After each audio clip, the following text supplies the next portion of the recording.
Stress management എന്ന വിഷയത്തെ ആസ്പദമാക്കിയാണ് ഇന്നത്തെ എപ്പിസോഡ്. സ്ട്രെസ് മാനേജ്മെൻറ്റ് വളരെ ബൃഹത്തായ ഒരു വിഷയമാണ്. സ്ട്രെസ് പോലെ തന്നെ വളരെ കോംപ്ലിക്കേറ്റഡായ ഒരു വിഷയമായതുകൊണ്ട് ഒരു എപ്പിസോഡിൽ കൂടി നമുക്ക് ഒരുപക്ഷെ സ്ട്രെസ്സിനെ പറ്റി ആധികാരികമായ ജ്ഞാനം കിട്ടണമെന്നില്ല. അതുകൊണ്ട് തന്നെ 3-4 എപ്പിസോഡുകളിൽ കൂടി ഈ വിഷയം ചർച്ച ചെയ്ത് മനസ്സിലാക്കാം എന്ന് ഞാൻ വിചാരിക്കുകയാണ്. സ്ട്രെസ് എല്ലാവരെയും ബാധിക്കുന്ന ഒരു പ്രതിഭാസമാണ്. പ്രായഭേദമന്യേ ചെറിയ കുട്ടികൾ മുതൽ പ്രായം ചെന്നവർ വരെ എല്ലാവരെയും ഇത് ബാധിക്കുന്നു. സ്ട്രെസ് അനുഭവിക്കാത്തവരായി ആരും തന്നെ ഇല്ല എന്ന് നമുക്ക് പറയാം.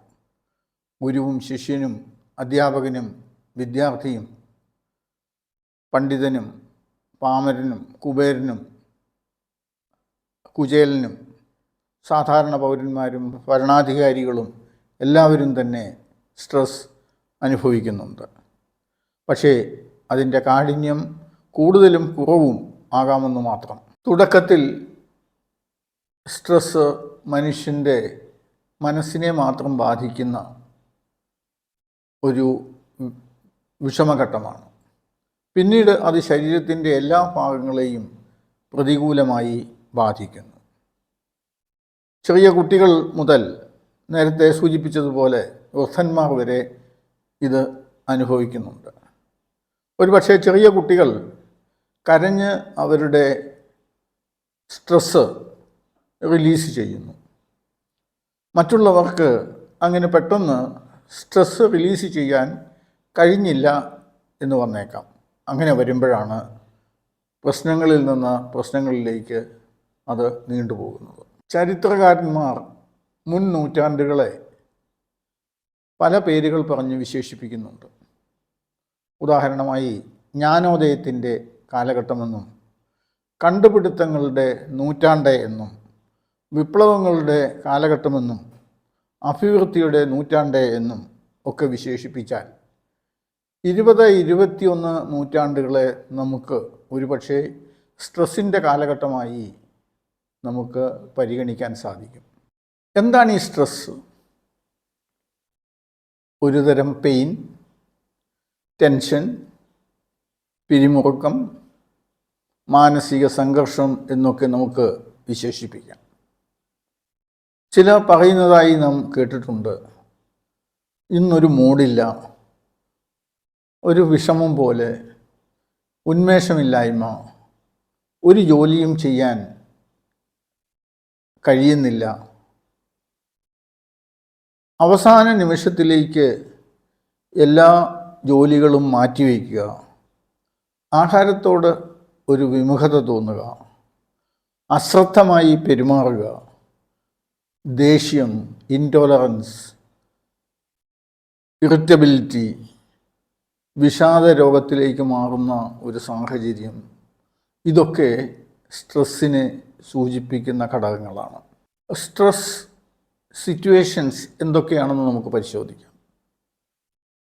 ഒരു ജേർണിക്ക് വേണ്ടി നാം തയ്യാറെടുക്കുന്നു. ആ സമയം നമുക്ക് സ്ട്രെസ് അനുഭവപ്പെടാം. ഫാമിലിയിൽ ഒരു മാരേജ് നടക്കാൻ പോകുന്നു, അല്ലെങ്കിൽ ഒരു മരണം സംഭവിച്ചിരിക്കുന്നു, അതുപോലെ കുടുംബത്തിൽ ആരെങ്കിലും അസുഖം ബാധിച്ച് കിടപ്പായി, എക്സാമിനേഷൻ വരുന്നു, എലക്ഷൻ വരുന്നു, ഒരു ഇൻ്റർവ്യൂ അറ്റൻഡ് ചെയ്യണം, ഒരു ട്രാഫിക് ബ്ലോക്കിൽ അകപ്പെട്ടു പോകുന്നു. ഈ സംഭവങ്ങളെല്ലാം തന്നെ ഒരു വ്യക്തിയെ സ്ട്രെസ്സിലേക്ക് നയിക്കുന്ന വിഷയങ്ങളാണ്, ഘടകങ്ങളാണ്. സ്ട്രെസ്സിൻ്റെ കാഠിന്യം കൂടി വരുന്നതനുസരിച്ച് 80% കൂടുതൽ അസുഖങ്ങളും ഉണ്ടാകുന്നത് സ്ട്രെസ് ബേസ്ഡ് ആണെന്നാണ് ഇപ്പോൾ ഡോക്ടർമാരുടെ കണ്ടെത്തൽ. ഉദാഹരണമായി high blood pressure, palpitation, backache, muscular pain, headache, migraines, allergies, skin irritations, gastric problems, acidity, irritable bowel syndrome, depression. ദീർഘകാലത്തെ റിസർച്ചിന് ശേഷമാണ് സ്ട്രെസ്സിനെ പറ്റി കൂടുതൽ കാര്യങ്ങൾ നമുക്ക് ഗ്രഹിക്കുവാൻ സാധിച്ചിട്ടുള്ളത്. ഇതിനുവേണ്ടി റിസർച്ച് നടത്തിയ ഒരുപാട് സയൻറ്റിസ്റ്റുകളുണ്ട്, ശാസ്ത്രജ്ഞന്മാരുണ്ട്.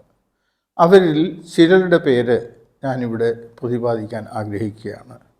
ഹാൻസ് സെല്ലി, ഒരു കനേഡിയൻ എൻഡോക്രിനോളജിസ്റ്റ്.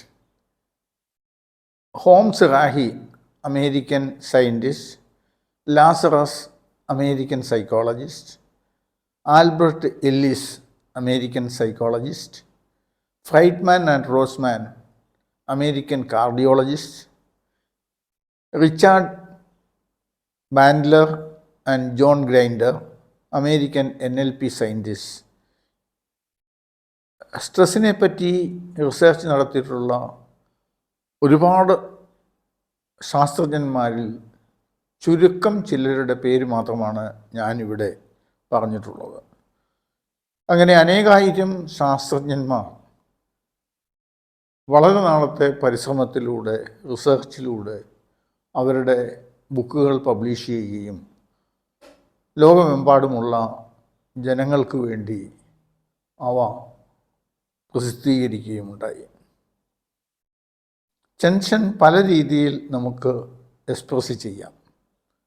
ചിലർ അവരുടെ ടെൻഷൻ ദേഷ്യത്തിലൂടെ, മറ്റു ചിലർ മറ്റു വികാരങ്ങളിലൂടെ,